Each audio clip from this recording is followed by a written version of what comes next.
Iran just opened fire on Indian commercial ships in the Strait of Hormuz. Not warships, civilian vessels. And for the next 6 hours, a United States Navy destroyer tried not to fire back. April 19th, 2026, 9:12 a.m. On the bridge of that destroyer, the radar is already tracking another ship that is not slowing down. It does not answer the first warning. It does not respond to the second. And it keeps moving forward, into the same water where ships were just shot for doing exactly that. What used to be the most important oil route in the world is no longer just a shipping lake. It is now a place where a wrong decision can stop global trade in a matter of hours. And right now, this ship is sitting in the middle of it. For decades, the United States Navy has kept this corridor open without most of the world even noticing. No headlines, no attention. Just constant presence. But today, that presence is being tested in a way it has not been tested in years. Because this is no longer about showing force. It is about deciding when to use it. The vessel on the radar continues its course. No deviation. No communication. No sign that it intends to stop. On paper, the situation is clear. International waters, legal transit, established rules.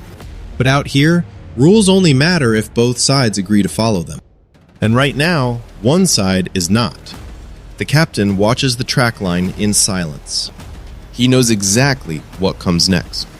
Not immediately. Not in minutes. But soon.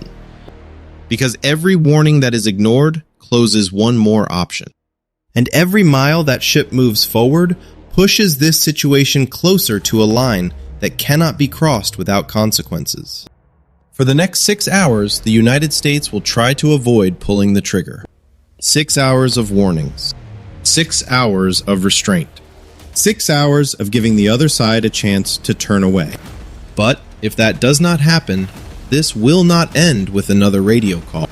It will end with a decision.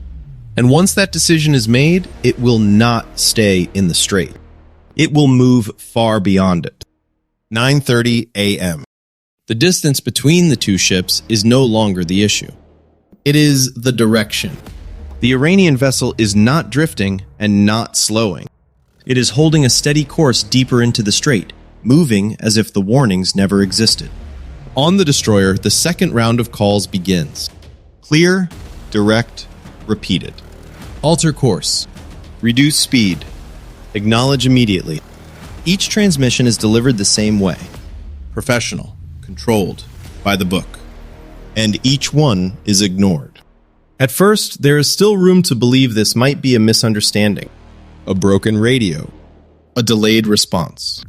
A crew that has not yet realized how serious the situation has become. That assumption does not last long. Because the ship does not hesitate. It does not correct. It does not slow down. By the end of the first hour, the pattern is starting to form. This is not confusion. This is choice. On the bridge, the captain stands over the plot, watching the track line extend forward. Every update confirms the same thing. The vessel knows exactly where it is going, and it is not turning away. Behind him, the tactical officer continues to mark each position update. Time, speed, heading. Nothing changes. That is the problem. Because in a situation like this, no change is a decision. And that decision is pushing the encounter closer to something neither side is supposed to want. The radio goes out again. This time, slower. More deliberate. Unmistakable. You are entering a restricted safety zone around a United States Navy vessel. Alter course immediately. No response. Just open water. And a ship that keeps moving forward. 10:30 a.m. By the second hour, the idea of a misunderstanding is gone.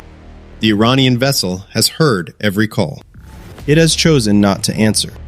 Its course is steady, its speed unchanged, its movement deliberate. Every update on the radar tells the same story. This ship is not confused. It is committed. On the destroyer, the tone begins to shift. The calls are no longer routine instructions. They carry consequence now. Iranian vessel, you are directed to alter course immediately. Failure to comply will result in enforcement action. The message is clear. The meaning is unmistakable. And still, nothing comes back. No voice. No signal. No hesitation. Just forward movement. By the third hour, the pattern has hardened into something undeniable. This is not navigation. This is defiance. The tactical officer marks another update. Same heading. Same speed. Same silence. That is when the calculation changes. Because once intent is clear, waiting stops being neutral. Waiting becomes risk. The captain studies the track line again. 3 hours. 3 hours of warnings. 3 hours of restraint. 3 hours of giving the other side a way out. And every minute has been ignored. Another call goes out. Slower this time. Final in tone. Iranian vessel, you are in violation of international transit regulations. Alter course immediately. Failure to comply will result in enforcement action. The words hang, then disappear. No response. The ship continues forward. That is the moment. No announcement. No dramatic shift. Just a quiet understanding on the bridge. There is nothing left to try. The captain gives the order. Prepare warning shot. Below deck, safeties come off. Weapon systems activate. Tracked. Aligned. Waiting. The vessel ahead keeps moving. Unchanged. The command comes. Fire. A single round cuts across the water. It lands ahead of the vessel. Close enough to be seen. Close enough to be understood. For a moment, everything holds. Then the ship pushes forward. Still not stopping. That is the answer. On the bridge, the captain does not wait this time. Target engine section. Disable.